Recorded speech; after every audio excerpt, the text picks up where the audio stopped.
Hello, chat. Good evening. Good evening. It is Tuesday night, and we've got some interesting stuff to do. We're going to get back into the Aaron Spencer story. You guys remember? Wait, isn't he the guy that? Uh, I hate when people talk in the little kid language. You're like, isn't he the guy that pew pew the PDF file? Yes, the kid graper. Yes, he's the guy who murdered a pedophile and shot him with a gun. See, we don't do none of that. We don't do none of that gay, like, 2-year-old talk here. We don't do none of that. The man killed a pedophile who abducted his daughter. That's what happened. That's what happened here. So we're going to talk about his case. There are some updates in his case. He's filed a motion to dismiss. And also, Aaron is now running for office, which is pretty freaking cool. Hella says allegedly. No, there's no question about it. His daughter was being abducted by a pedophile. He chased them down and he put in work. I think he'll get acquitted either way. He should, but I kind of wonder if this guy was the pedo. He was a former police chief from like one of the towns. And I'm thinking it's probably like kind of one of those deals where they're like, oh, he's our friend. So, new camera, the pic set up. The pic seems pretty crisp. No, but thank you for noticing. Thank you for noticing. I try. So, no, Aaron's not running for office. That'd be funny. The long toe of the law. Oh. That is so, guys, welcome to the show. My name is Sean, also known as Potentially Criminal. I'm an attorney in the Cleveland, Ohio area. And welcome. We just got done hanging out with Dolly, watching the trial down in Southern Ohio. The guy who started fighting the corrections officers at his prison because they were attacking him. And yeah, I'm actually still voting not guilty for that guy. I'm still voting not guilty for that guy. So.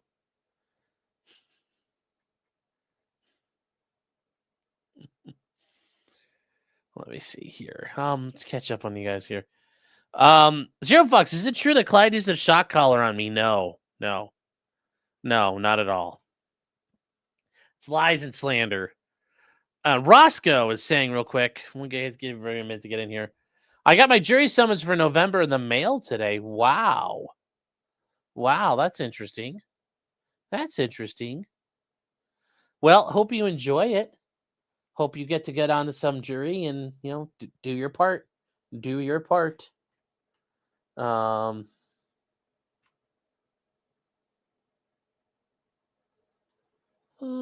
Let's see here.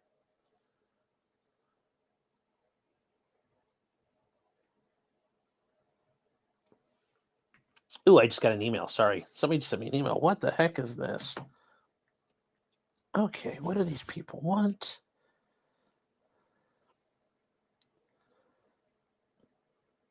Okay. There are also some updates in the Russell Greer case, guys. We'll get to those in a minute. Well, not in a minute, but we'll work on those here. Sorry. They sent out a thing. I got to figure out my calendar here for a case. Sorry, chat. Real world's happening all around you. Deleted. Delete that date. And then so I could do the 12th, the 25th, no, the 26th. Yeah. I love it when I'm like the first person who've touched it. Yes.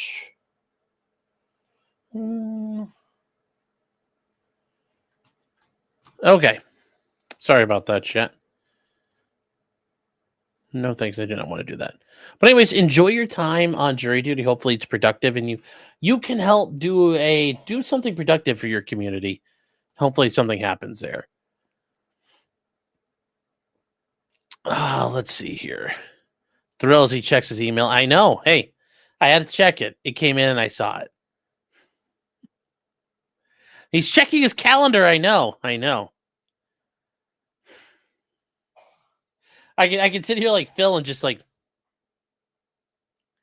it's very intense. Oh, all right, guys. So here we are. Let's move on to Aaron Spencer. If you guys don't remember, Aaron Spencer is the father of a child who, as he learned, his daughter was, molested by a local man, Michael Fossler.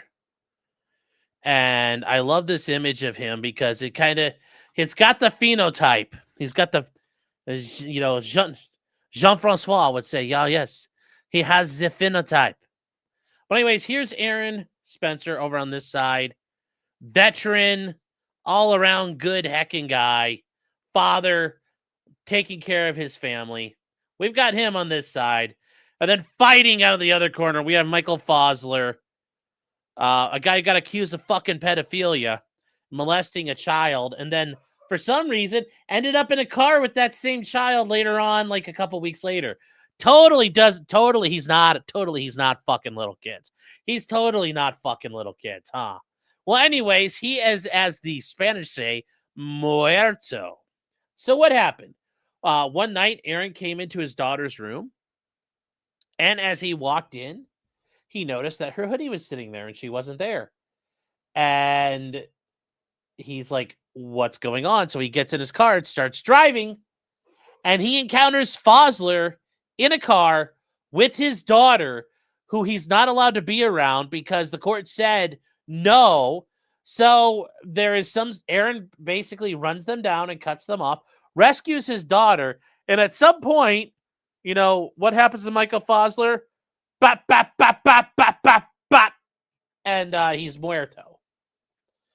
He calls the police and says, well, funny story, he's now dead.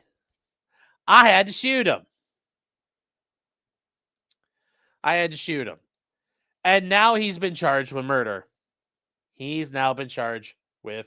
Murder. I wish I could say it like what's that comedian where he says, the way the Scottish say murder. And this all occurred in Lonoke County, Arkansas, or also known as Arkansas. I don't know why it's not referred to it that way. I think that's a more correct term. This is Lonoke County, Arkansas here, chat. You guys have never seen it? It's just right outside of Little Rock. This is a pretty big county geographically.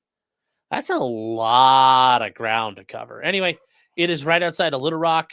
It's a population of 74,000, so it's not exactly super sparse. It's not super huge. Look at this nice little gridded out town. But anyway, Aaron did the deed and dirt napped this guy. Looks larger in your state. Well, yes, that's true. So why do they think it's Ag says, yes, it's just a shittier Kansas. Well, this one is Arkansas. And that's like the meme goes, if this is Arkansas, who owns this Kansas? If this is Arkansas, then who owns this Kansas? I don't. Neither do you. Who owns this Kansas? Who is the owner of the Kansas? Yes, he got a Fuera, just not with a wood chipper. But yeah, shooting a pedophile is not bad either. I mean, like, let's be real. Like, I'm sure that guy cried and begged for his life before he got killed. And it's like, oh, well, sorry. It's just like Saving Private Ryan. I'm sorry, I don't understand a word you're saying. Bop, bop. Oh, the hard Arkansas, yes. Zero Fuck says Israel owns it. Oh, God, no. Also, good to see you, Zero Fucks. Revette says, I'm from Lonoke County. I feel insulted. I mean, unless you're related to this guy, unless you're related to the pedo guy, I don't think there's anything to be insulted about. Hell says, do we know about the previous charges? Can we get the base clip? Of course. You know, shooting a pedophile who abducts your child. Was this story based? Yes. Absolutely based. Mega based. Mega based. Mega based. Mega based. Let's see here. Where is... Oh, that's why I spelled Michael wrong. I do that all the time.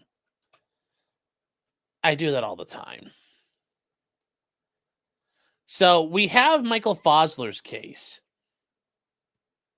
So he got charged with a bunch of internet stalkings of child, sexual assault in the 4th degree, indecency with a child. I mean, this isn't a nice guy. You know, is he presumed innocent until proven guilty? Sure, but what he did kind of seals the deal. Electronic facilitation of child sexual abuse, sending cheese pizza to kids. I mean, yeah, this is, I mean, just look. Boom, boom, boom, boom, boom, boom, boom. Oh my God, it just keeps going and going and going. It keeps going. It just keeps going, chat.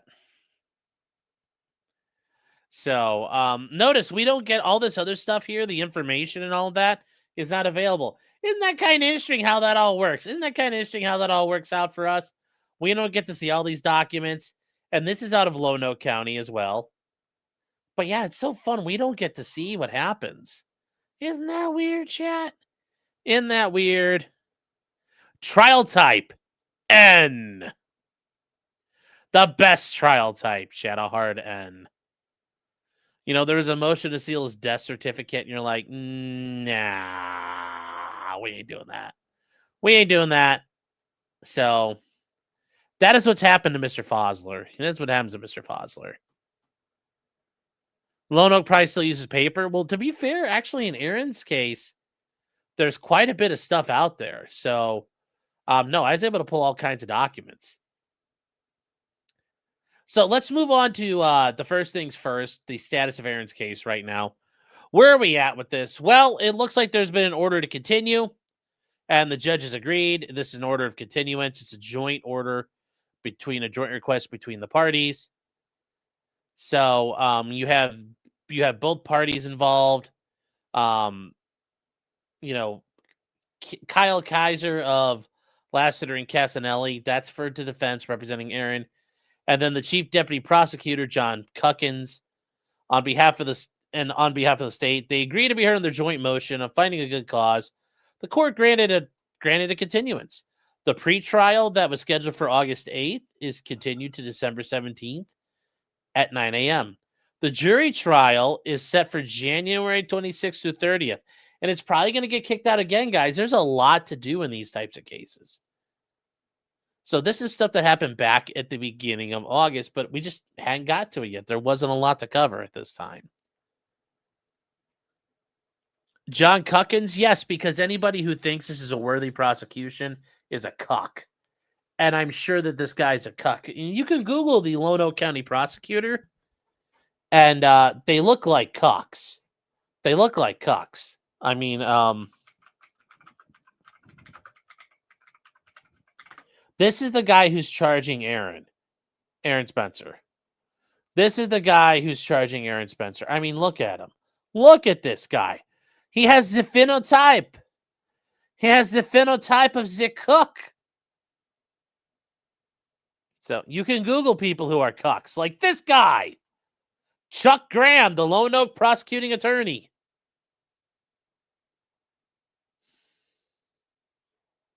They're all cucks, chat. The whole office. How justice works? Well, it doesn't work. About, it says who we are. We're a bunch of cucks and oppress innocent people. And then you have the chief deputy prosecutor, John Cuckins.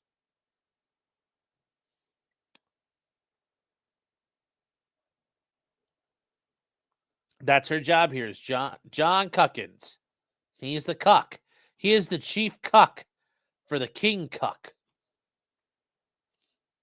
He is the king cuck. So let me see here.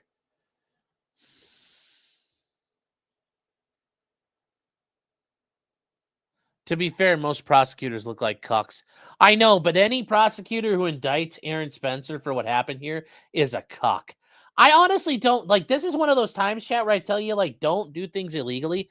I don't care if he made Michael Fossler get on his fucking knees and shot him in the back of the fucking head. I really don't care. I don't care. I honestly don't care if Aaron Spencer sodomized him with like a broken fence post laying on the side of the road before he killed him. I really don't. I don't feel bad in this situation. Why was the daughter with this guy? Like that's uncontroverted evidence. I really don't feel bad for the man. At that point, it's game over. So no, I don't think there's anything Aaron Spencer could have done at this point where I'm gonna say nope, not supporting it. Not supporting it. So whatever Michael Fossler had coming to him, he had coming to him. Got they licking their pencils right now, trying to write fierce as they can. Get every word of this here. Get every word of this. Yeah, get every word. Get every word of this. Supposedly he had groomed the girl. Well, it looks like it based on the charges. I mean, think about all these charges here that we're looking at. You know, pandering materials depicting sexual activity to a minor. Oh, yeah, this guy sent all kinds of porn to her, all kinds of shit. Internet stalking of a child. Yeah, this guy's Michael Fossler is a real piece of shit. And if nothing had happened to him in the meantime, if he hadn't done this, he's innocent until proven guilty. But the fact he's with this like 14-year-old girl, bruh, you don't need to talk to me anymore. We don't talk anymore. Like, we don't need to talk. Talk is cheap, man. Talk is cheap, and we're burning daylight. So he's a 60-year-old Destiny. Destiny's never actually been able to seal the deal and entice the minor across state lines. But yes, there was a protective order against him. He was told, stay away. And he didn't. So like I said, I don't really care what he did at this point. Like I said, he could have just stood there and been like, the guy's like, please don't. And Aaron Spencer's like, Bob, like, I'm okay with that. I'm okay with that. I'm okay with that at this point. Like I said, I have no sympathy for this man. I have no sympathy for Michael Fossler. And if you happen to be in Michael Fossler's family, if any of you are out there, I'm not saying you, Rivette, but yeah, so it's from the stories I have seen, he was once a family friend, so it's kind of how he groomed this kid. I mean, that makes sense. That's generally how this works. Aside from the internet, you are going to be victimized by somebody you know. Those are the odds. The odds on favorite for someone to victimize you is somebody you know and trust. Sadly. So, like Lynn Duffy said, yes, the police are just janitors who come to the scene of the crime. Yep. He was a boyfriend of a family friend. Yes. Well, there's interesting. So, yes, he ended up saving the state a bunch of money. I agree.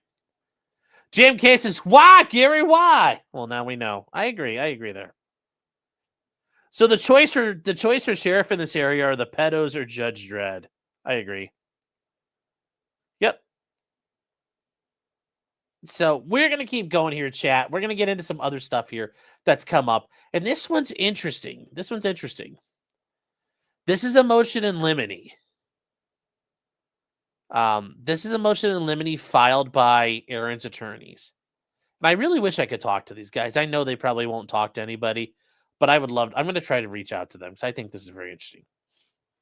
So they're filing a motion in limine to exclude evidence of Aaron Spencer's conduct from July of 2024 pursuant to Arkansas Rules of Evidence 401, 402, 403, and 404. And then there's also a case Andrew v. White, which is a Supreme Court case. Now, the Arkansas Rules of Evidence, I'm going to bring those up. The Arkansas Rules of Evidence, wait, is this the modern one? Or is this the updated one here? Yep, here we go. So this is the Arkansas Rules of Evidence, chat. this is going to be kind of a gobbledygook thing here, but it's just like the federal rules. Okay. How do you get rid of this? There we go. So how does this work? Well, you deal with what's the definition of relevant evidence. Relevant evidence means any evidence having a tendency to make the existence of any fact that is a consequence more probable or less probable. Just like I said, guys, before, does it make it more likely or less likely that the facts occurred? So is it more likely or less likely he murdered this man? Is it more likely or less likely?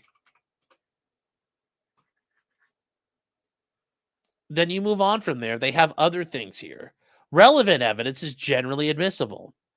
And we talked about this before, guys. All relevant evidence is admissible.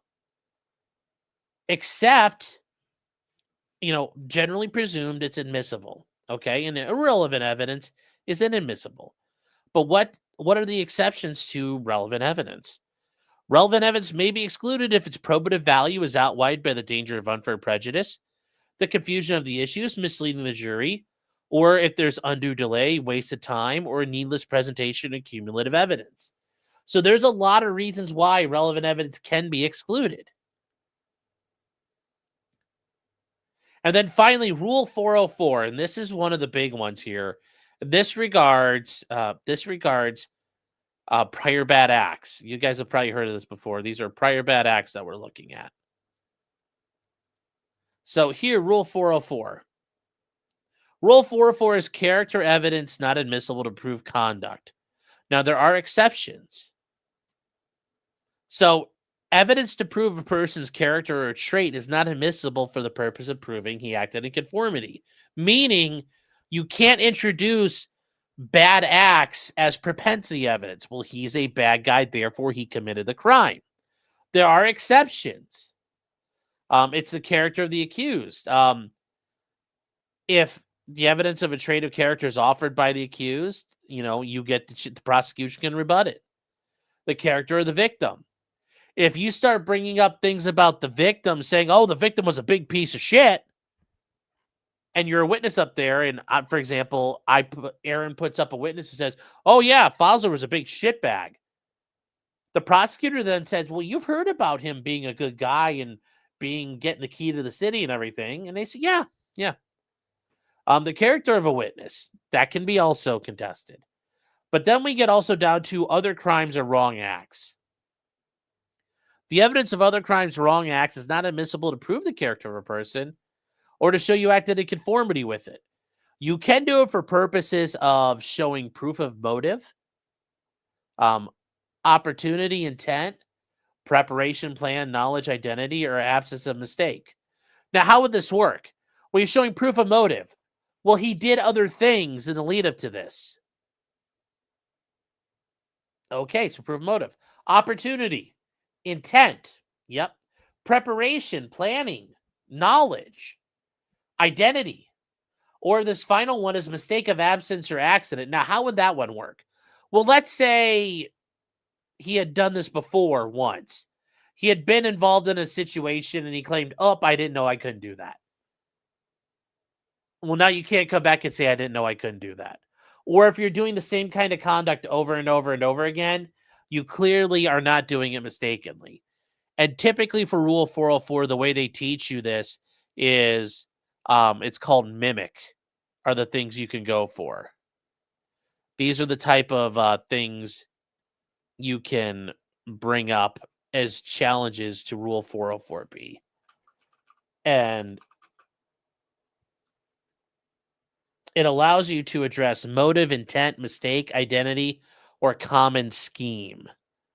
So that's kind of like the mnemonic they teach you in law schools, mimic.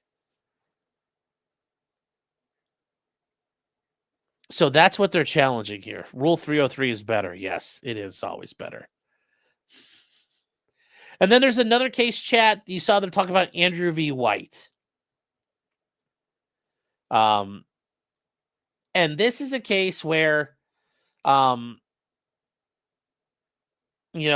due process clause forbids its introduction of evidence so unduly prejudicial to render a criminal trial fundamentally unfair. So that's all Andrew V. White is. That's the basic, like, 10,000 foot view of Andrew V. White. And we're not going to get to that anymore. So that is where we are with this. So we're going back to this here, and they say that they're bringing this here. They point out that Michael Fosler was charged with multiple felony counts for assaulting Spencer's daughter. Fosler was arrested on July 11th after his daughter made initial disclosures on July 8th. That is a very fast turnaround time. In a 3-day window, that is super, super, super fast. Super fast.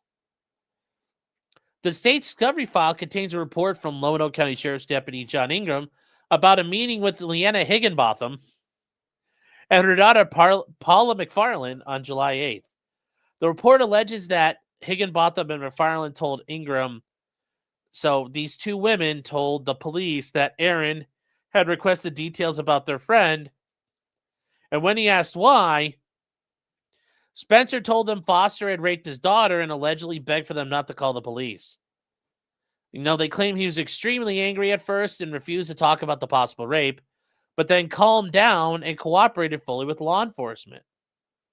I mean, well, there you go. He calmed down and cooperated. So they're saying the court must exclude that. And yes, I mean, because it's going to confuse the jury. It's prejudicial because eventually he did comply. They say such evidence has no independent relevance. It does not fall into any of the listed exceptions.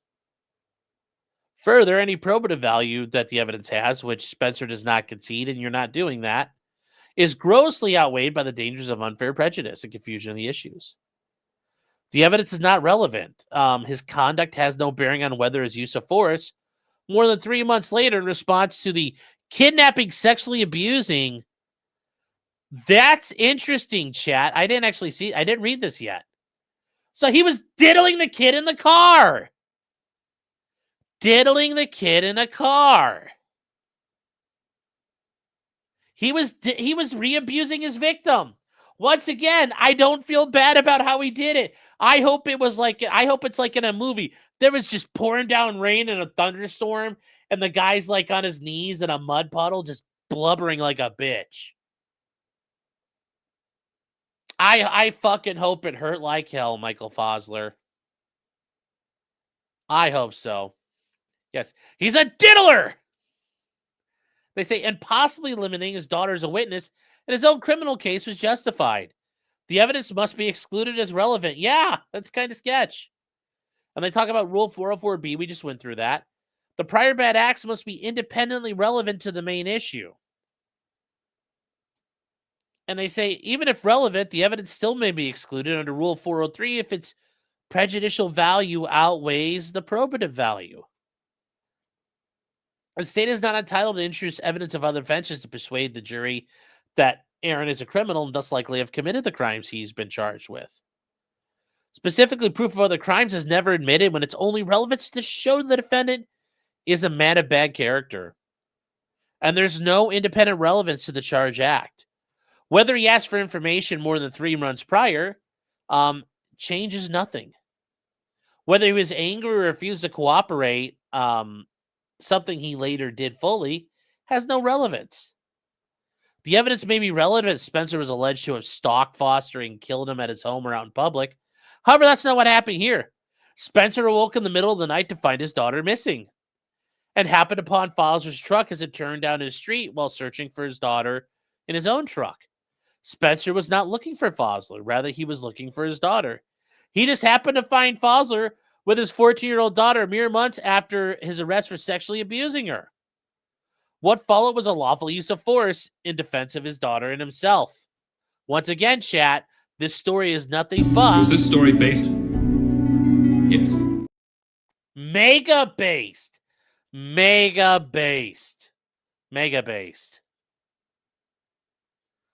Luke says it's going to go to motive intent. It's relevant.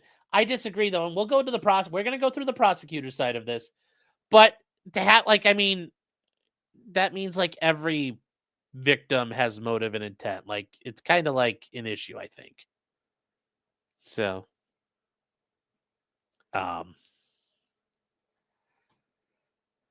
issue is here whether Spencer used valid force in defense of his daughter and himself. Not whether he intent to kill Foster prior to the incident. I agree. Because, I mean, and here's the thing, Luke, this is a random encounter. Even if he knew Fosler abducted his daughter right that moment, he has no, like, Fosler came to him. So instead, that's the worst kind of propensity evidence. That he sought to handle the issue himself despite no proof. He was never caught snooping around. He was never doing anything. He's like, tell me, and then he doesn't do anything with it. That's pretty good. There's no, like, if they had evidence that he was plotting to kill him, even if he did, I'm not really going to feel too bad at that point. Rather than evidence charged with the offense, any marginal evidence, the relevance the evidence may have, is outweighed by the dangers of confusion and unfair prejudice.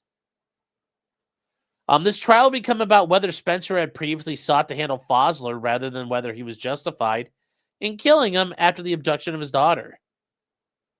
State can argue pre-existing intent despite no alleged connection between the comments and the use of force. And I agree, it does not fit in any exception. So the court must exclude it. And it's signed by Michael Kyle Kaiser. That's a big number. We don't have numbers that big for our bar admissions. So. Luke says, so that goes to premeditation, whether he's actually afraid of insert justification for deadly force. Abduction, kidnapping is automatically an inherently violent felony, and you are allowed to use deadly force to stop it. So that's not going to be a great sell for the prosecutor saying, you're really going to kill someone who abducts your daughter? I don't think that's going to work.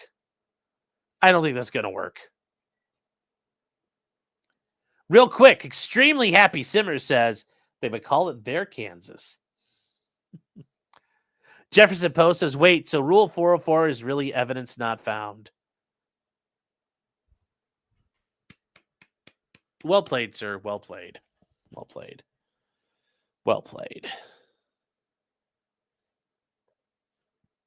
Let's see here. And then some guy with cancer. Hope you're doing well, man. For $4.99 says, my mom and aunt told me they met Fosler years ago. It was one time and they said that was enough. I might move to vote for Aaron. Well, remember, you should be voting for him until they prove otherwise. Really. Yes, most states allow deadly force to stop a violent felony. I agree.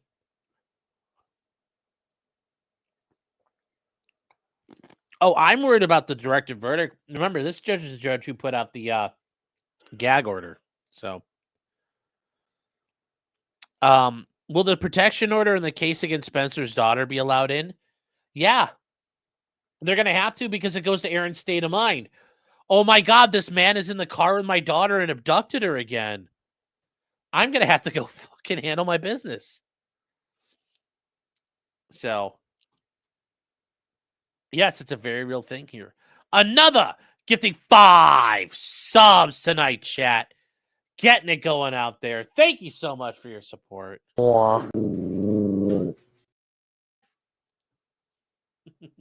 Speaking of that, I'm going to see if we get our special guest tonight. Where is he? Hey, Clyde. Clyde, I hear click-clacks. Come here, Bubba. Come on. Come here, Clyde. He's like, what are you doing, fat man? Clyde, hey. Hold on, chat. I got to grab him. Come here, Bubba. Come on. Hey. Come on. Clyde, come here. Come here, Clyde. Where you going, Bubba? Hold on. Jeez. You're making me work all for this dog.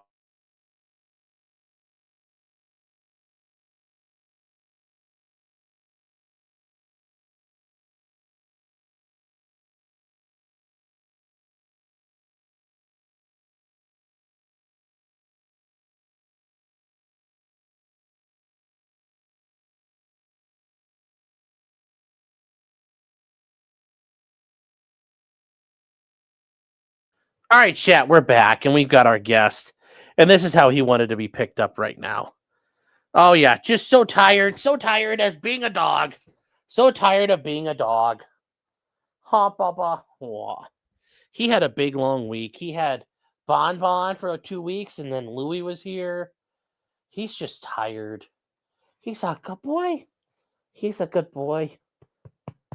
He's a good boy. So let's get back to being a dog's a rough life. Yes, it is. Clyde is going to grab the remote collar. Yeah. Sean ate bonbon. I mean, I've eaten bonbons before, but not that bonbon. All right, guys. In response to this, the state has not responded with the motion in limine on this case yet, but they did. I think they will at some point here, but I think that part of the issue is with the motion in limine. Sometimes you kind of wait till the end before court. I'm sure they're going to bring up more things prior to trial. But hey, Bubba, can I get back to work? So there you go. You can stare at his wiener, chat. Oh.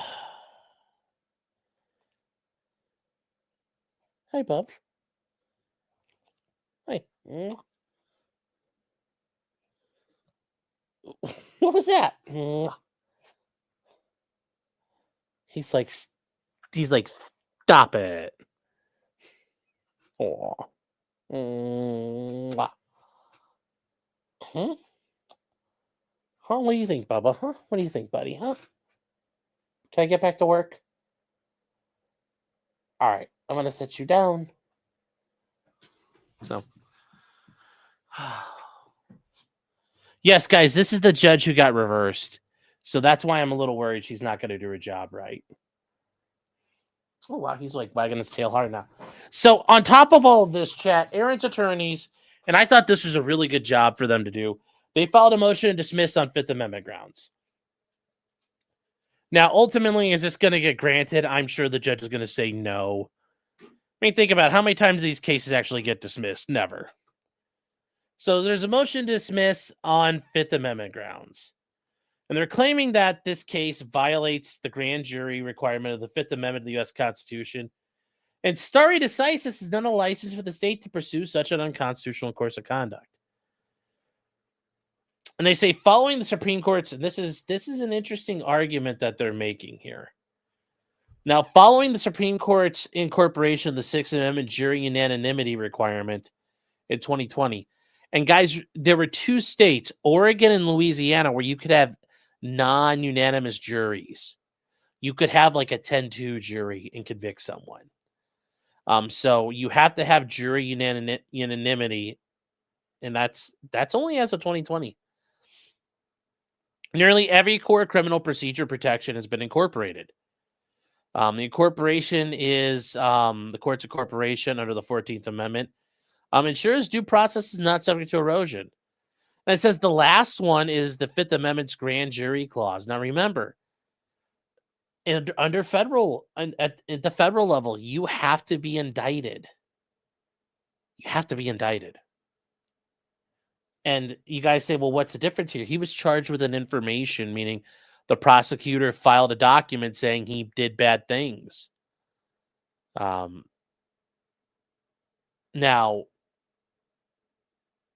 some states are allowed to do that. Kyle Rittenhouse is a great example. Kyle Rittenhouse was charged via an information. But there are many states where that would not work. Like I've talked about before, guys, in Ohio. Our Constitution guarantees you the protection and the right that you cannot face felony charges unless you are formally indicted by a grand jury. And after that, unless that happens, you cannot be charged unless you consent to an information.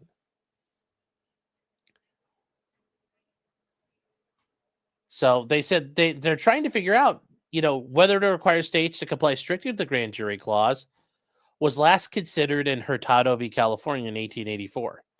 And it says that precedent, if read today in light of recent cases, cannot justify a process that strips defendants of a foundational procedural protection. I agree. You should not be indicted if the grand jury can't indict you. This idea of filing informations is bullshit. If the grand jury won't indict, that's a fucking problem you have. Dolly says, does double jeopardy exist for a grand jury? No. You can get presented to the grand jury, no billed, 1,000,000 times. As long as you're within the statute of limitations before you're charged, you can be presented to the grand jury 25,000 times. And the grand jury could say, not this time, not this time, not this time. And then finally on time 999, yes, we agree. Easily done that way. Now, this is where I love it, but the court's going to say, nah, we're not doing this. Because basically they're saying we demand to have the felony indictments. And the court's going to say, I'm not getting involved in that. She's not going to do it. She'll say, oh, this is a very compelling argument, but no.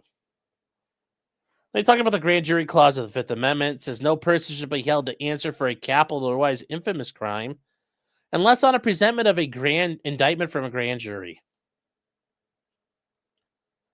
Like the U.S. Constitution, the Arkansas Constitution does contain a grand jury requirement. And so did the 1868 version of the same document. And yes, it's to purpose, and this is why in Ohio we have it. It's to limit jeopardy to offenses charged by a group of fellow citizens acting independently. And the history of grand juries goes back more than 1,000 years. The constitutions of Clarendon and a CSA of Clarendon to the 14th century had already in advance a criminal procedural design. And they say, in the 17th century, the cases of Stephen College and the Earl of Shaftesbury saw the grand jury emerge as a valued protection of individual liberties. And the Supreme Court acknowledged that because it even goes back to the Magna Carta, 1215 at Runnymede. Doo-dah, doo-dah. Where the nobles and the kings agreed, oh, the doo-dah day. And there were debates on whether it should be interpreted to not include felonies, but also misdemeanors. They say the court ultimately decided not to incorporate the grand jury clause against the states, holding legislators were free to newly devise any legal proceeding enforced by public authority, so long as they preserved the principles of liberty and justice. And they said that although the grand jury requirement was not incorporated, the decision did not excuse states from ensuring their procedures offered at least some form of due process. Therefore, in Arkansas, the grand jury requirement remained, yes. However, in 1936, Arkansas amended its constitution to provide all offenses heretofore required to be prosecuted by indictment, may be by indictment by a grand jury, or information filed by the prosecutor. That following year, based on the decision Hurtado, the Arkansas Supreme Court found that Amendment 21 was constitutional. And it says from then on, there's an era of felony charges being filed by lone prosecutors. Yeah, and that's insane that one person can start doing that. It's absolutely insane. So, Heyman King says, why is there a limit for grand juries? Because you might get better evidence. You could come back later. There's just never been a limit. There's never been a limit. So, yeah.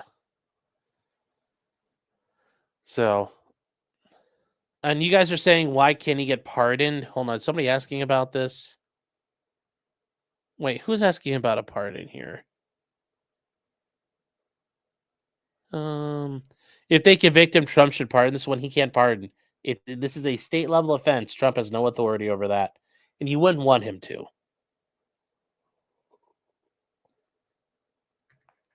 So, you wouldn't want him to.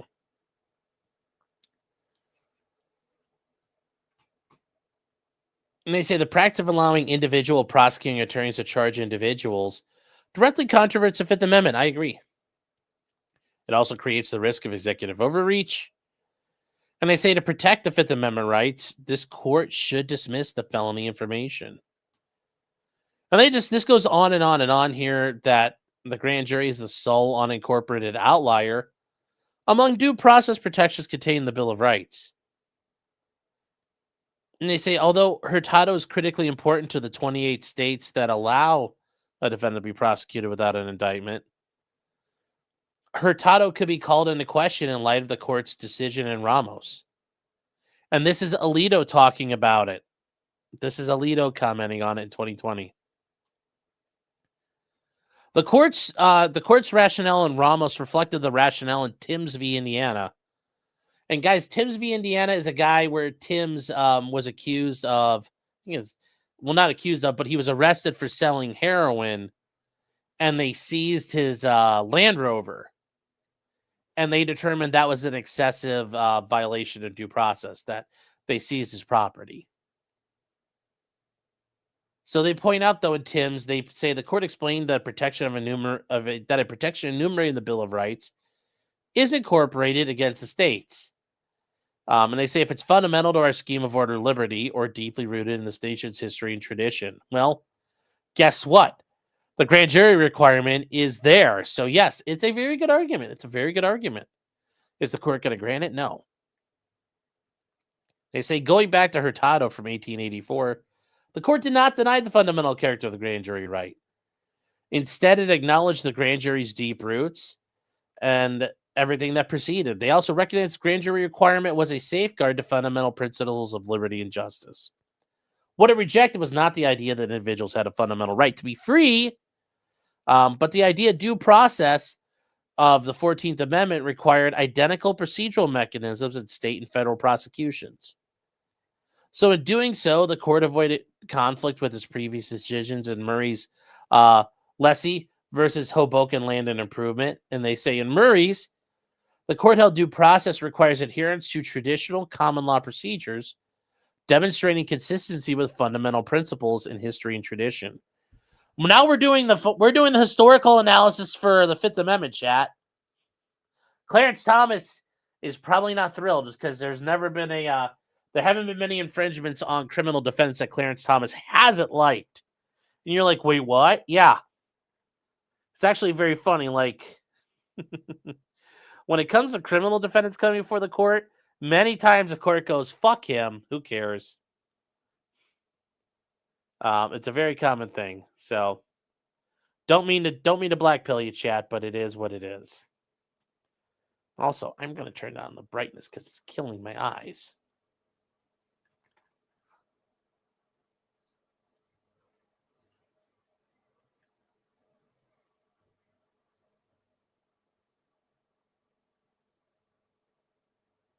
Let me see here.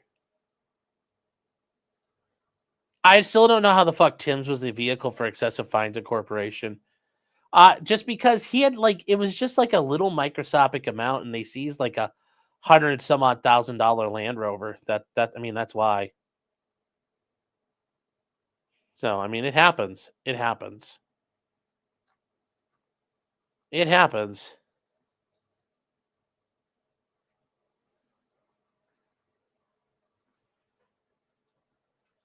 Now, from here, they just keep going. And they say, had Hurtado followed this analysis, it would have concluded that replacing the grand jury with an information was incompatible with due process.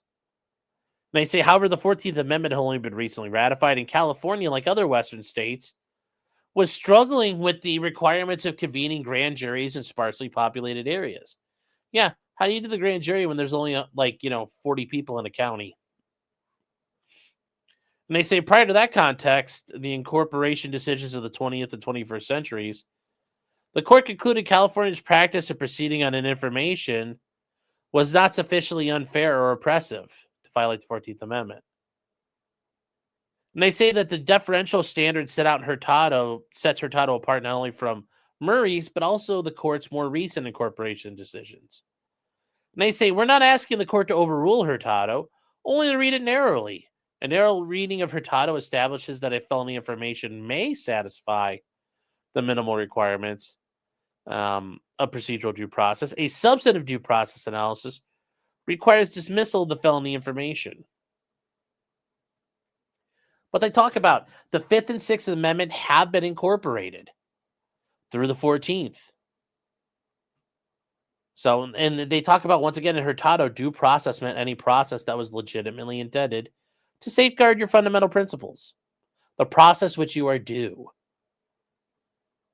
They say in many years since Hurtado, the court has overruled most of its precedents from the 1800s, expressly holding the due process clause does in fact require courts apply identical definitions of due process state prosecutions as well as federal ones. This trend reflects what Justice Black considered to be the original purpose of the 14th Amendment, to extend to all the people in the nation the complete protection of the Bill of Rights, which I agree. That is what it's meant for. Oh, gosh.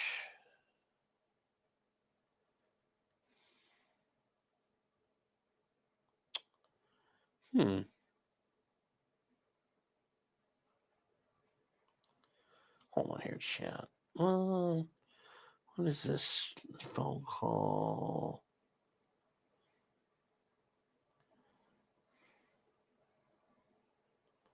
All right, hold on, chat.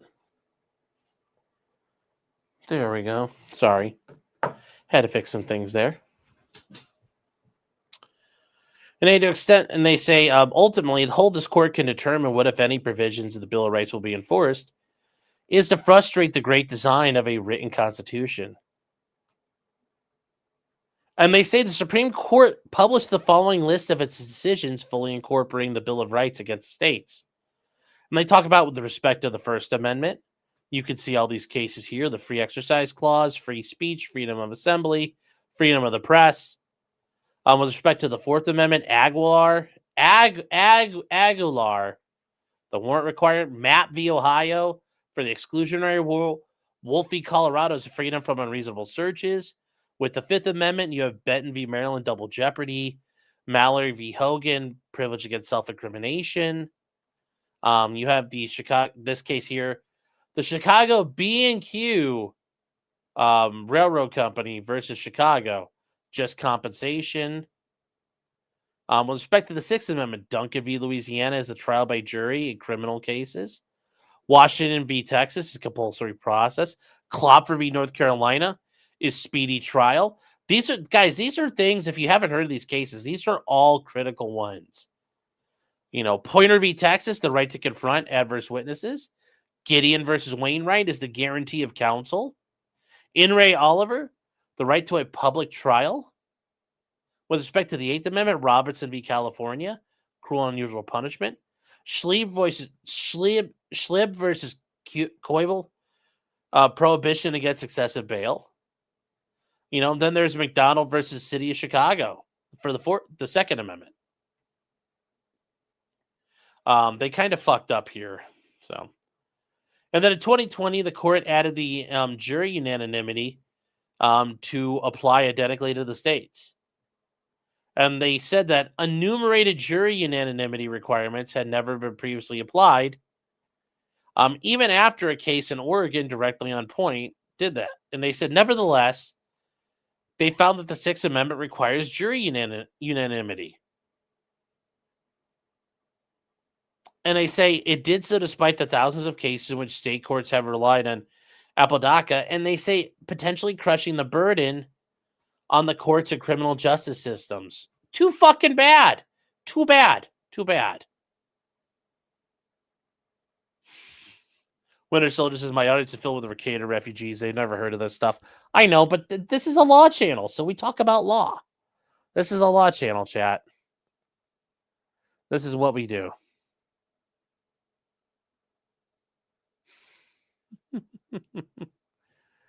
Oh, this should count for one of my 3L classes. Funny. Oh. So, yes, we're going to keep going here. And this is just, it's well written, guys. And this is just where they point out that once again, once a right has been incorporated, that right cannot be interpreted to mean two different things, depending on it's a state or federal issue. Thus, Ramos should be held as superseding Hurtado, and that prohibits states from obtaining felony convictions by procedures that are not identical to the federal government's.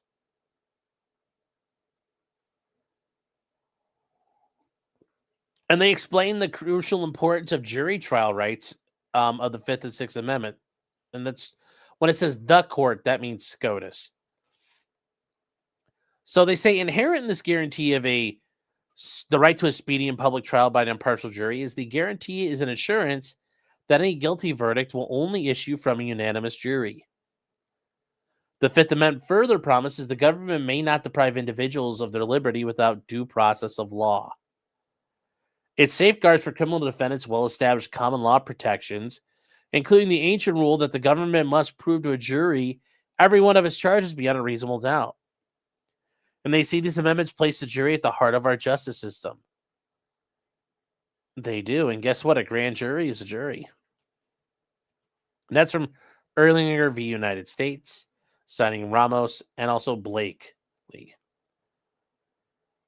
And they say, although the court's justices offered somewhat differing explanations, the message is clear. States must comply with jury requirements, or their actions will be found unconstitutional.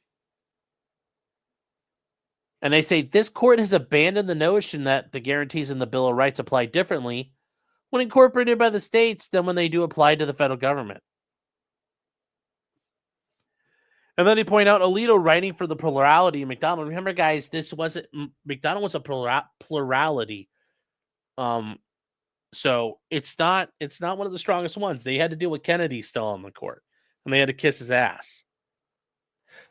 But they point out fundamental rights guaranteed in the Bill of Rights are incorporated against states by the 14th Amendment. They talk about Clarence Thomas joining in, but he opined that the complete incorporation was necessitated by the plain language of the Privileges and Immunities Clause rather than due process. And this is something Clarence Thomas is really big on. The Privileges and Immunities Clause is kind of dead, but Clarence Thomas believes he is a Privileges and Immunities Clause supremacist. He is all about that. He is privileges and immunities über alles. That's his jam. And Thomas repeated his argument in the Ramos concurrence 10 years later. They said, regardless of which one the court prefers, both analyses point towards finding that Arkansas strictly comply. So that is their ultimate argument here. They want this to happen. And they point out that, the Privileges and Immunities Clause says no state shall make or enforce any law which will abridge the privileges or immunities of U.S. citizens. Well, at this point, in the jury requirements of the Fifth Amendment, protect individuals from deprivations of liberty imposed by individuals. And they say it's meant to protect so that the state may not file felony charges, leaving the rest of an individual like this defendant with any process involving a greater risk of arbitrariness than putting the question to a grand jury. And I agree. They also claim that Amendment 21 of the Arkansas Constitution violates the Fifth Amendment. This is not gonna win. The court is not gonna overdo that. This is where activist judges can be helpful, but you're not gonna get an activist judge here. I just don't see them getting an activist judge. John Coleman says, pants check. You never show us leaving your chair. Well, use your imagination. Use your imagination, chat. Or AI that stuff. AI that stuff. Oh, no, chat. We started building a tower, and it just kind of fell out of control. And then somebody tried over again, and then NGIGEG.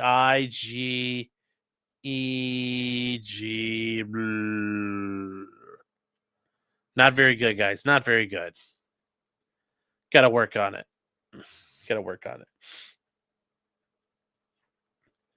Now, they say that this is,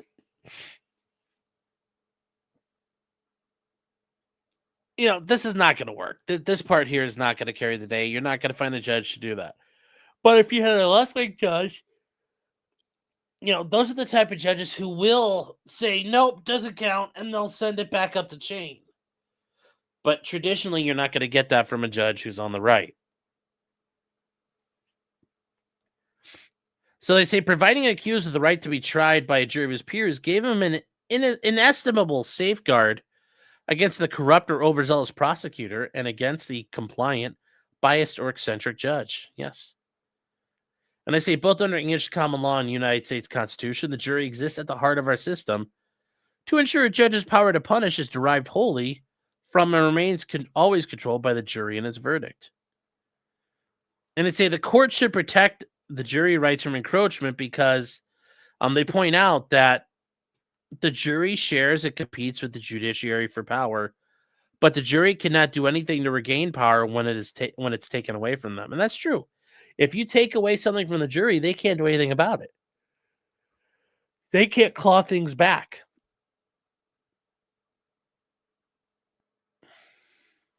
So they point out that this whole Amendment 21 is bad. It's the amendment they passed in 1936 allowing for informations.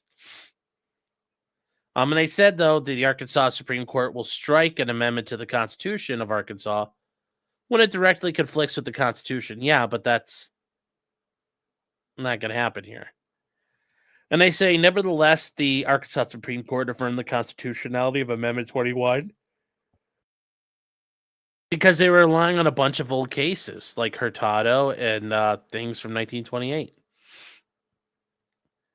And they say the subsequent decisions reaffirming the 21st Amendment are based on the principle of stare decisis. And they cite a bunch of other cases here, like 2018, 2022, 1991, 1990. And they say the court has held them many times that this amendment is constitutional. And that's the problem with stare decisis. It becomes a suicide pact after a while. We've already decided it's protect. We've already decided it's constitutional. So we're not going to do anything about it. We're not throwing it over the wall to let you destroy it. And that becomes the issue. That becomes the issue for these courts. They just don't have the integrity to do the right things. They have the integrity to do the right things, chat. And this is just a massive citation here of different things like throughout the 80s. It's all set there. And they're just pointing out that you guys are the existing precedent is demonstrably erroneous. No matter how much you agree, that's not going to change anything. That's not going to change anything here. So I'm not making it all night. Well, no, I'm not.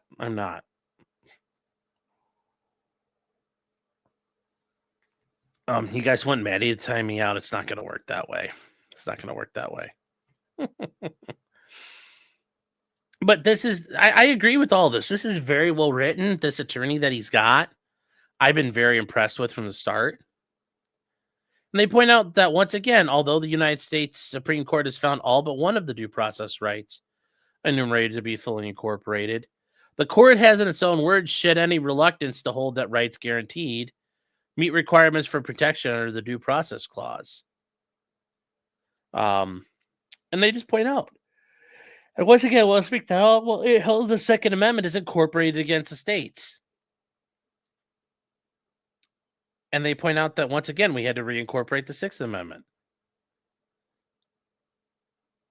And they just go on to talk about what they're doing here. And they say the Supreme Court in 2024 held that the common law right to be sentenced based on a jury's finding of facts beyond a reasonable doubt, that based on a judge's finding of an additional fact based on the preponderance of the evidence, is incorporated against states because it is a fundamental right. Yeah, the judge can, not be. And yes, it has to happen that way. And they say ultimately they keep going on. They keep going on here. And let's say because the Supreme Court has abandoned its precedents related to non-incorporation of certain rights. I mean, it has a little bit, but that's, yeah. So we'll see what happens. We'll see what happens here. I don't think this is really going to get to, I mean, the court's going to say, oh, this is very nice. But the prosecutor has had an opportunity to respond. But anyways, Michael Kyle Kaiser, absolutely based. Absolutely based. Hold on here. Why is this not working, chat?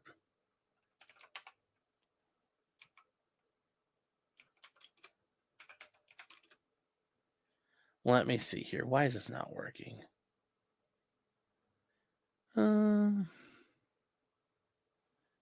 So let me see here.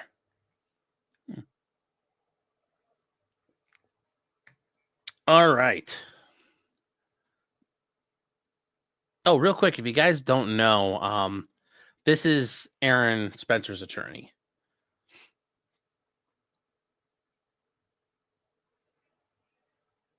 So this is he's got the Jewish bulldog. You're like, "Nah." How many Jews are in Arkansas traditionally? That's a little weird, but hey. So anyways, this guy was a public defender for a while. He's a proud graduate of Little Rock Central High School. Yeah, that's interesting. He is graduated high school in 2007, went to Penn and got a Bachelor's of Arts in Communication.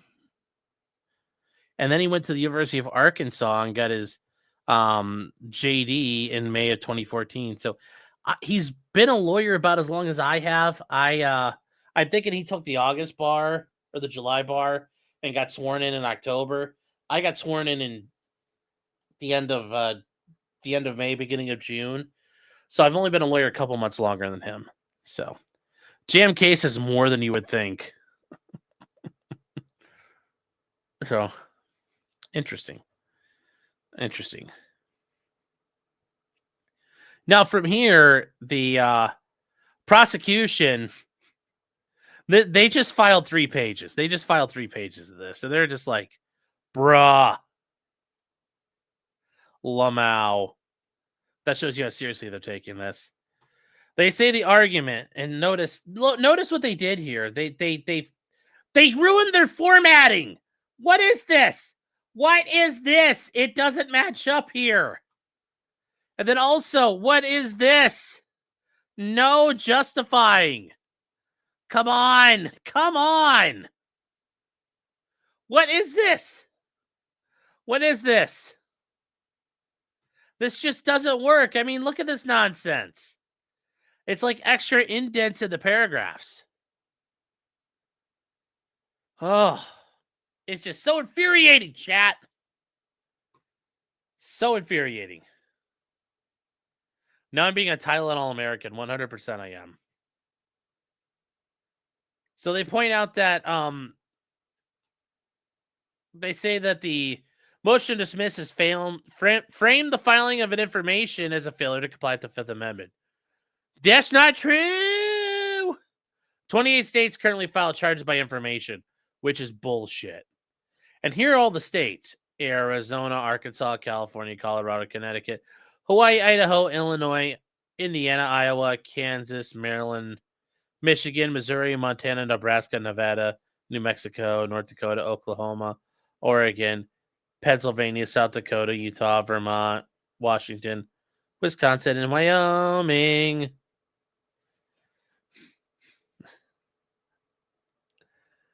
So they point out when the indictment is required. They say that the current controlling state and federal precedent does not require states to use grand juries. It should. They say his reliance on Ramos is misplaced. And they said Ramos concerned the requirement of unanimous jury verdicts under the Sixth Amendment, not the mode of charging. You can interpolate off of what somebody's doing. Oh, geez, what a bunch of assholes here. And they say, while Spencer's motions present scholarly argument that under modern jurisprudence, the grand jury clause should be recognized as fundamental, those arguments remain outside the holdings of controlling precedent. And this is the easiest argument to make, saying, but Your Honor, you have to follow stare decisis. And you go, mustare decisis. And the court's going to be like, mustare decisis. And they say that he's not alleging the court overrule Hurtado. That's what it required. And it's settled that states are not required to charge by indictment, but may by information. Yes. And they say the court has addressed this many, many times. And has consistently refused to extend the right to grand jury indictment to proceedings in the state. Which is absolute horseshit. It's absolute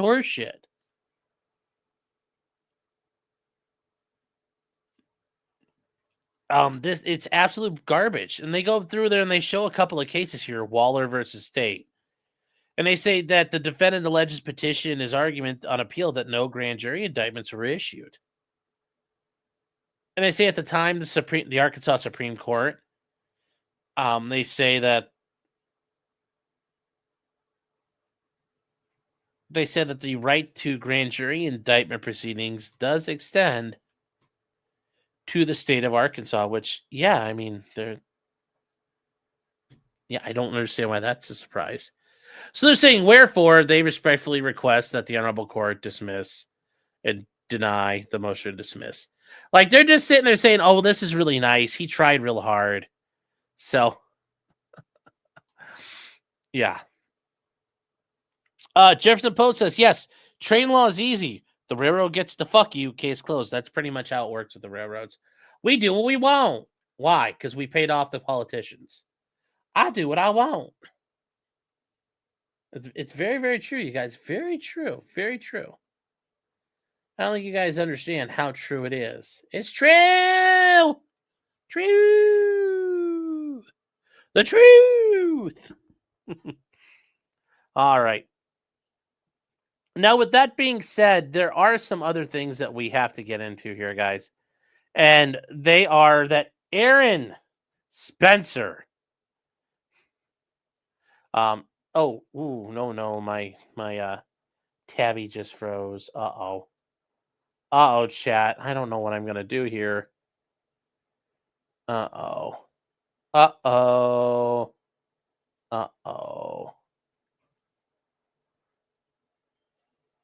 Oh no.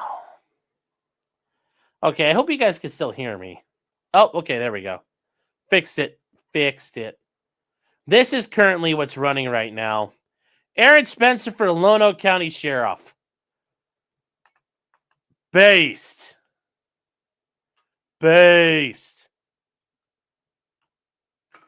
Absolutely unfathomably awesome. Absolutely awesome. You know, there's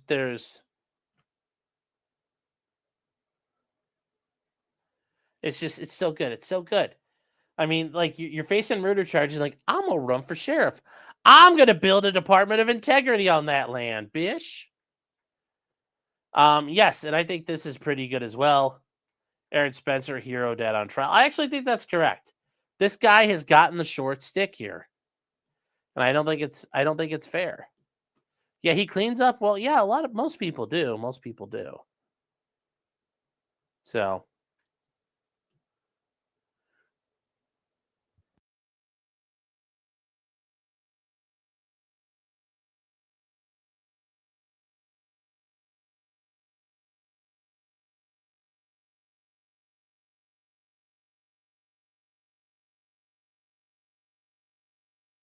Now, I wish there was a like an ad for this out there yet. Like, hi, I'm Aaron Spencer. It's like, I personally handle pedophiles myself. That has not happened yet. I wish there was. I can't wait for this guy to do a ad. And I'm not gonna lie, I wish he was running for sheriff in my county.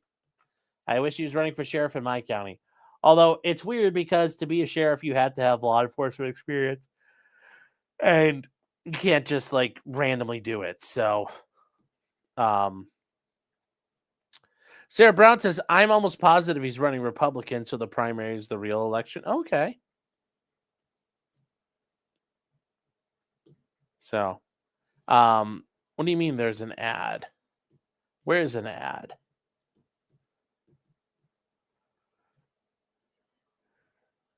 So, let me see here. He did do a video. Carnage on Ice channel has it. Really? Oh, okay. Well, I'll look for this real quick here. Thank you, Sarah. Carnage, like Don Carnage from like Tailspin.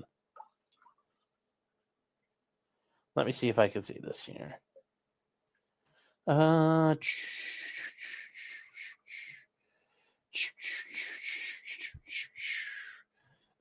Carnage on Ice. Oh, here we go. Is this it? Yes. I think.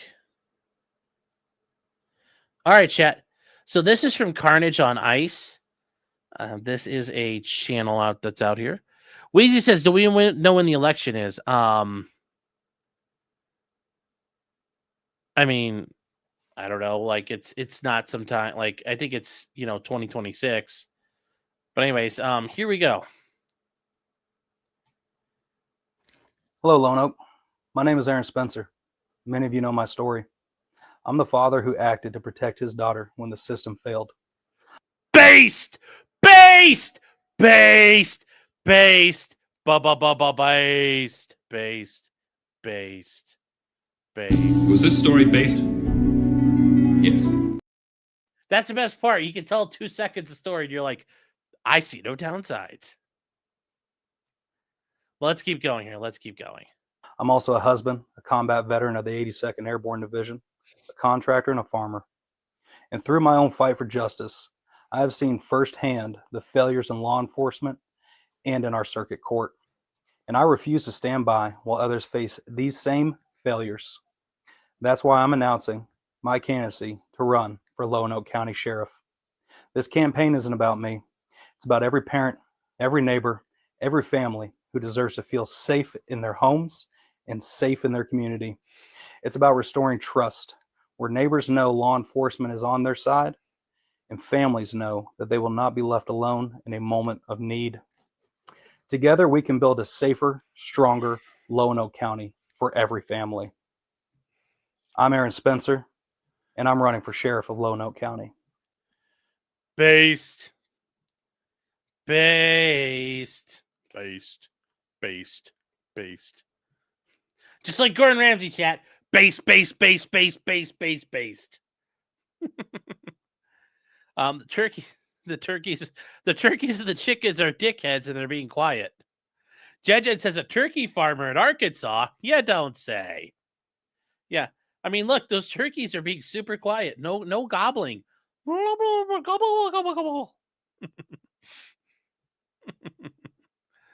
Oh, it sounds rehearsed, I'm sure. Now, somebody brought up here, do we know when the election is? I assume November 2026, but it sounds like there's a primary. SB Sellers says, Ohio has that other weird elected law enforcement position, though, don't they? I mean, are you talking about like how the coroner is the only one, like traditionally, who could arrest the sheriff? I mean, because we just have sheriffs. And the Mystery Sniper says, we don't have real sheriffs here. They're just jail transporters. Yeah, that's the thing. And like on the East Coast, especially in New England, the sheriff is traditionally now just the jailer. They don't engage in law enforcement duties. Whereas you go to Lonoke County, Arkansas, the sheriff's going to be the primary law enforcement.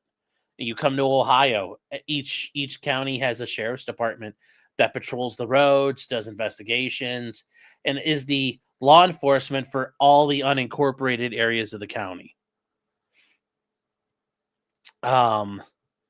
Chili DeCon Artist has been a member for 4 months. Thank you. He says Chili DeCastro cries in court, total grifter. Did he go back to court soon, or is he just talking about before? But thank you for being here. Let's see here. Real quick, Rivette, thank you for being here. She says, I'll be the devil advocate here. Are you sure voting for someone who says taking justice in your own hands is okay? I understand his reasoning. The dude was a loser. I mean, I understand that, but you also have to understand, Rivette, his point is, it got so bad, I had to go fix my problems. Where were the police? Why didn't, what government failed him? This kind of gets and this is actually a very good point. When you talk about political philosophy, the government, the state has a monopoly on violence that is granted unto it from the people.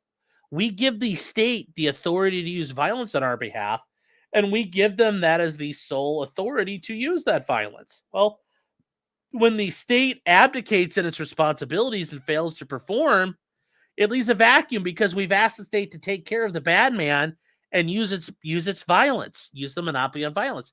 And when the state declines to use the monopoly on violence, that creates a massive problem because, well, what the fuck do we do? What do we do at that point?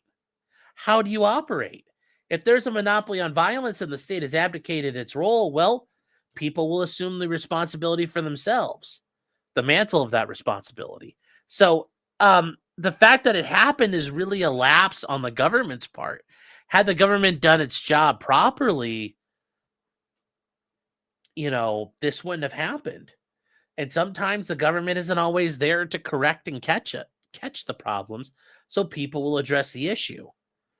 But I understand your point. Yes, is he going to go back out and encourage vigilante justice? I don't know, but I would like to assume he wouldn't. He'd say, I want to make sure we don't have to deal with this shit ever again. So if this ever happens again, I'm going to make sure I do my best to keep that guy in jail, or we'll surveil him and we'll make sure people know what's going on. I think he's got multiple ideas on how he could address that. That's really where it gets to. So it's not that this guy was a loser and that Aaron killed him. It's the government abdicated and the government shirked his responsibility. So he was forced to act. And I don't feel bad for him at that point. He did what he had to do. But I think that's a very good question. It's a very good question. Mavka is saying jury nullification is fake and a prosecutor coped to justify losing a conviction.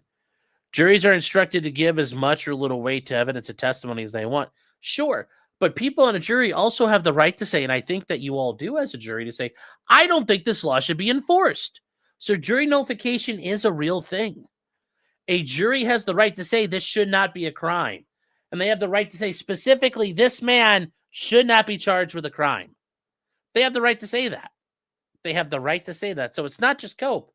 It is an actual thing at times. Now, they could say we didn't find the evidence credible, but they could also say at the end of the day, we don't think this guy should have been punished. And if that's the case, they have that right. Let me see here. Where are you guys at, too? Joel C. says, what does saying based mean? It's like, it's true. It's like super hardcore. It's like, he's the man. He's 100% right. He's on top of it. So.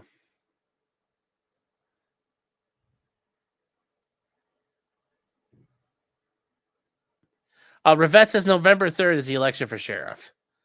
P-Dub says no constables. That is not a thing in every state. In Ohio, no, we don't have constables. That's a thing in a lot of southern states in New England. They have constables, but yeah, no, we don't have constables in Ohio. That's not a position. Now you might say fornicate the constabulary, but overall, no, we don't have a constabulary.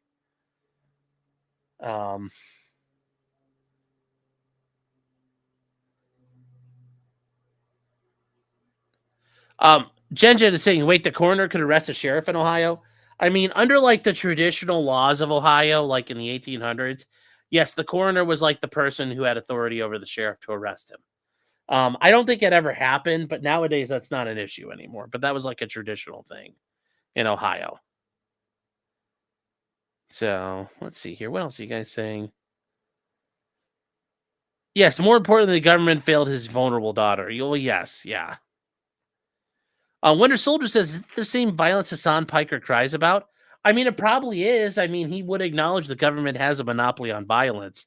Now, he might argue that violence is being done in an oppressive nature to support colonial and settler ideologies and, infringe upon the, oppressed brown and black peoples of the world. But ultimately, I think most political people will agree there is a monopoly on violence and the state is the exclusive owner of that monopoly. So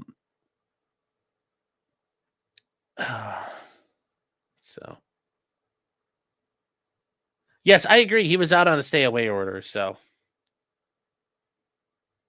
and Stabby, she's not saying that. She's just saying if this guy went out and took care of business and put in his own work, do we have to worry about, is he going to encourage other people to go do that? And I don't think so. I think he's viewing, and I think if you asked Aaron if he wasn't facing charges, he'd say, I did what I had to do to protect my family. The government advocating is what Kyle Rittenhouse in his position. Yeah. So.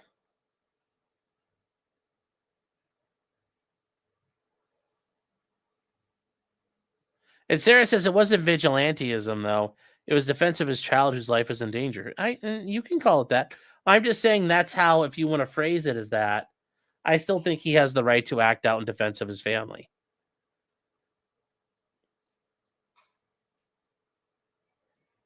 So let me see here.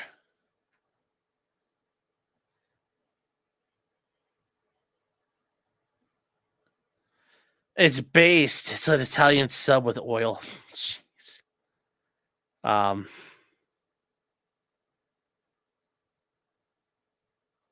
right, let me see here. Is jury nullification, does double jeopardy attach? Yes. If you're found not guilty, you're found not guilty. It doesn't matter the reason. So, for example, you could be found not guilty, and the prosecutor, and the defense attorney could walk into the jury room and say, hey, why did you guys vote this way? And the entire jury could look at the prosecutor and say, we didn't think he should be charged. We don't care. We think the law's bad. Guess what? That's it. The jury has spoken. It doesn't matter if the not guilty was improperly come to. They came to improper considerations. Whatever it is, a not guilty is a not guilty, and that is done. Now, there are some countries like Canada, you can go back and set aside a not guilty. In Britain, you can set aside acquittals. So, not here though.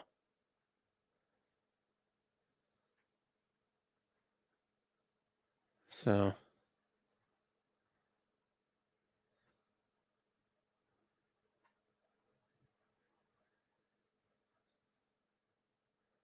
Hassan's too busy shocking his dog. You guys are so mean.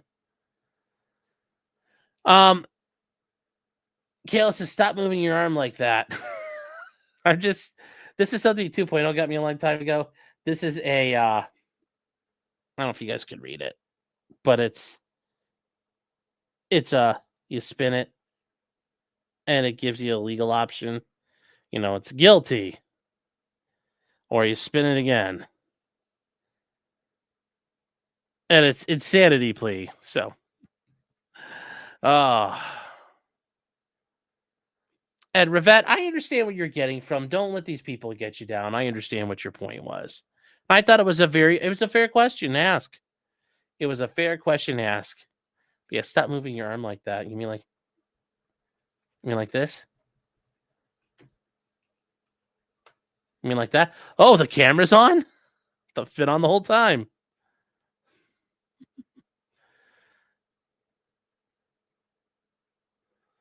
All right, guys. Stop rubbing your leg. It looks dirty. But it hurts, and I'm staying awake when I do this.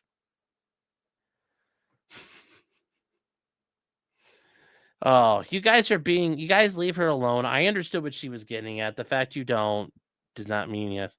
I'm cranking my hog, getting ready for Stonies. Mr. Sniper says, you missed my comment. Where? I don't. Oh. Are you saying here constables are personal people to serve lawsuits? And the sheriffs here also are the bailiffs, court security, and courts. And we don't have jails. We only have prisons. Well, like if I get charged with murder, where do you put me? I'm assuming in a jail. Or to the police with the local jails. I'm just curious how that works.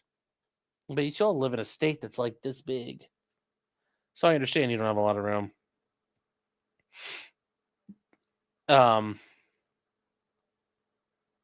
Do I represent people in Summit County? Contact me, and maybe potentiallycriminal@gmail.com. Maybe if you need to, let me know. Let's see here.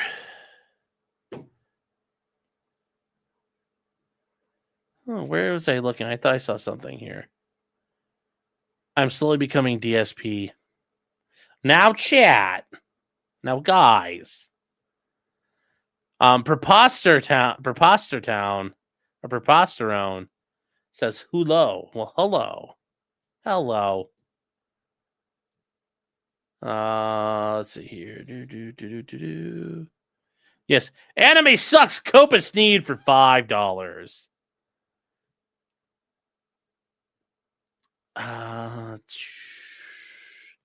Yes, Your Honor, my client pleads.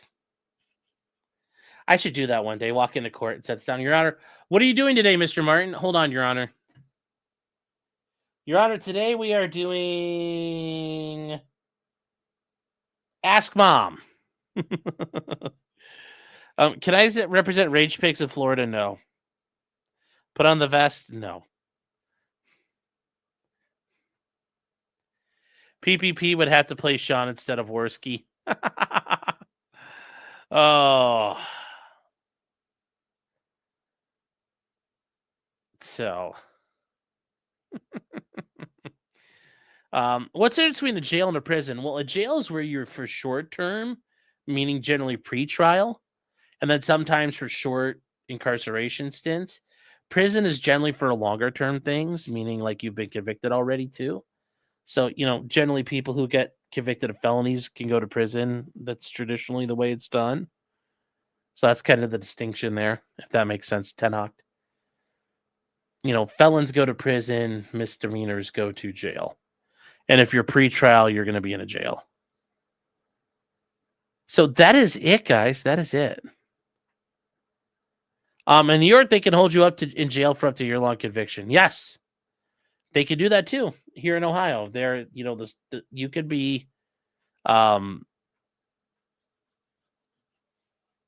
easily. If you get a couple first-degree felony charges stacked up, you could be spending 18 months in jail. Jails for nitpicks, yes. Let me see here. Jordan says prison is better than jail, but it means you fucked up more. Yes, you actually have more liberty in prison than you do jail. But, that means you've also got bigger legal problems if you're in prison. So that's kind of like the trade-off where it's like, is that really what you want? Is that really what you want? Is that what I want? Unless you're Richard Allen. Okay, yes. Richard Allen is the exception there. All right, guys. So that is it. We are all caught up tonight. We are all caught up. I think I got everything.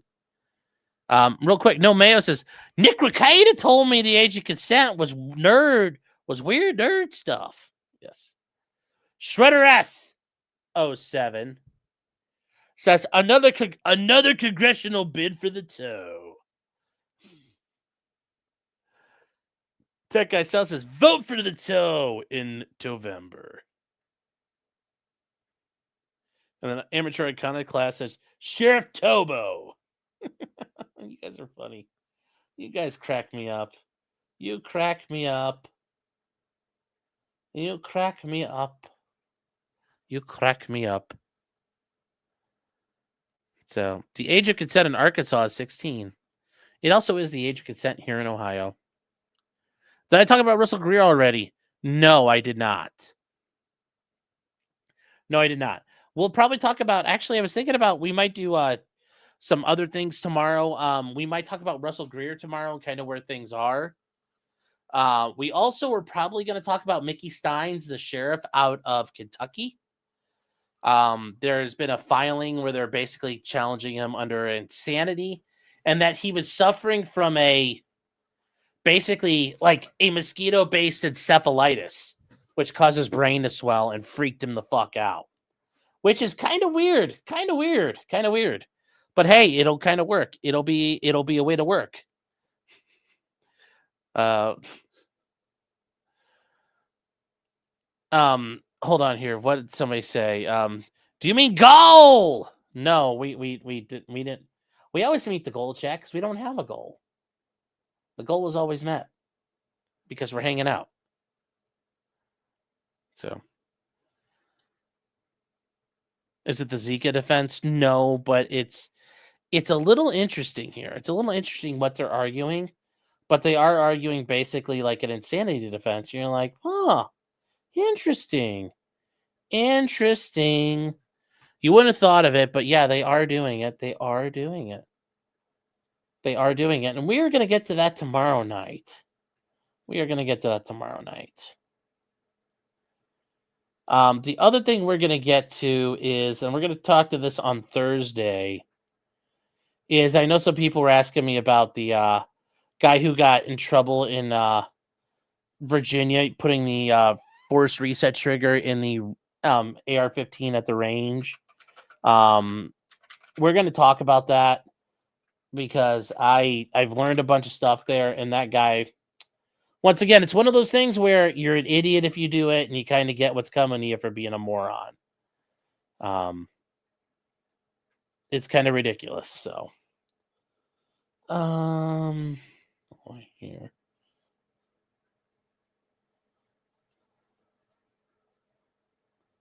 So let me see here. Just catching up. I'm beating up Train Sim World now. No, I'm not. No. Katie says, please start over. I am late. No, I am actually a little tired. So Sean's about to tread on this guy for being based. Yes. This was never a lost stream. I know this is never a lost show. So, but it is. It is. We try to be. We try to be, guys. And then, guys, if you were new, just remember we do the Thursday show every Thursday night at 9:30. We're going to be covering a lot of different things. And I hope to see you guys there. Like I said, tomorrow night though, we will talk about Russell Greer and some Mickey Stein stuff. So we're gonna have lol cows and some like really fucked up murder case. So I'm tired and gay. Well, yes, it does make you pretty tired when you're being gay. So did I eat bonbon? No, I did not eat bonbon. Any news on Turtle Boy? He's been in the middle of some stuff. I need to reach back out to him. Is Bonbon bye bye? Yes, Bonbon was picked up by her owner, and Bonbon's gone. Bonbon got picked up on Saturday or Sunday. So actually, yeah, it was Sunday. So Bonbon got picked up.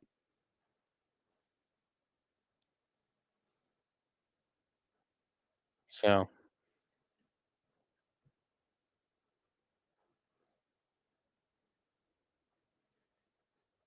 so yep. Bonbon's gone. Did the Haitians get Bonbon? No, because Bonbon wasn't owned by Haitians. Oh my gosh. Bonbon doesn't look like she has much meat on her. Well, she's a teacup. She's a toy sized uh Papillon who's only 9 months old. She's gonna be very skin and bones regardless. So we need more special guest dogs. We'll work on that. So Turtle Boy has been spurging out. Well, we'll see. I mean, maybe. So stop spreading rumors, chat. Congrats, Katie. We're so happy for you.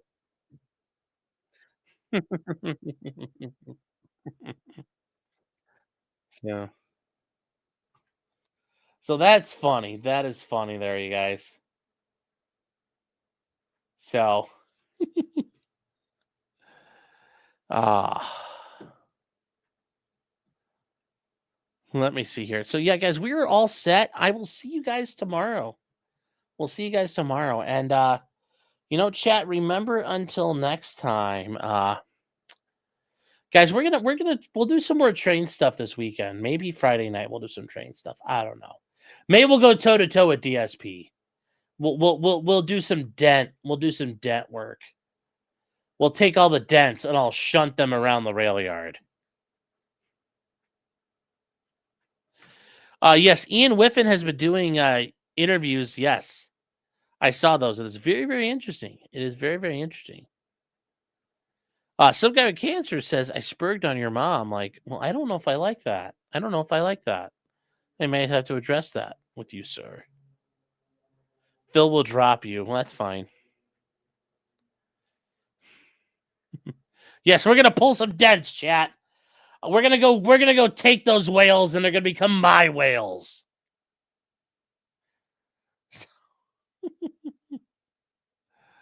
Oh. All right, chat. So I'm gonna land here. We will see you guys tomorrow. And just remember until next time, chat.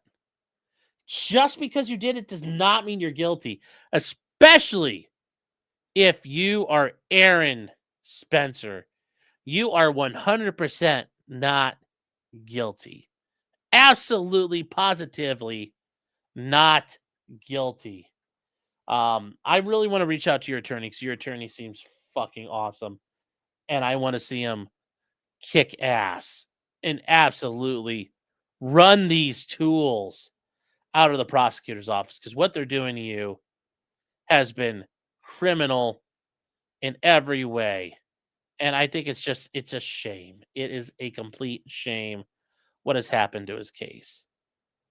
There's no explaining it. There's no explaining it. There's no explaining it, chat. There's no explaining it. So, too many queer grays in here. Well, there's always a way for you guys to fix that. Spudgun says, cheers for the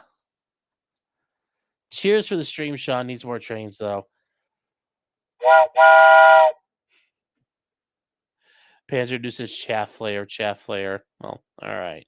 Since you insist.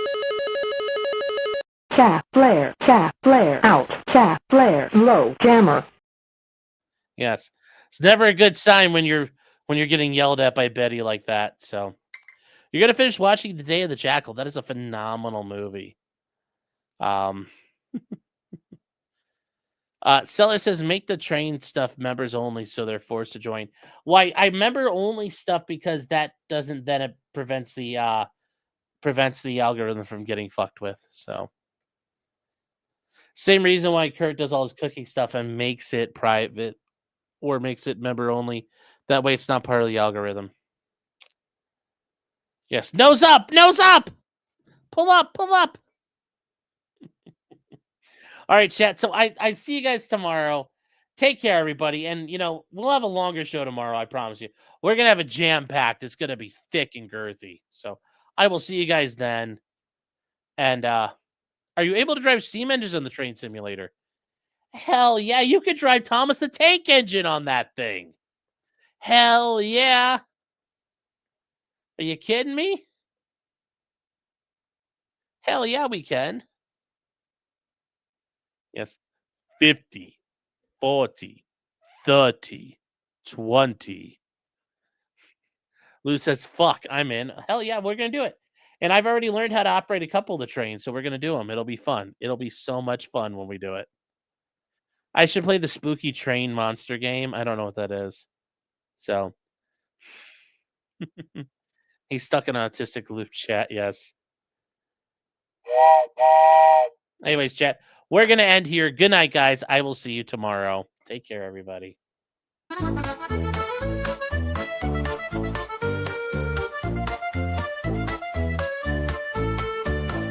Weapons, blacksmithing, and models of planes, esoteric works, and even some trains. Much merriment had while drinking White Claws, tips on hunting, and even talking the law.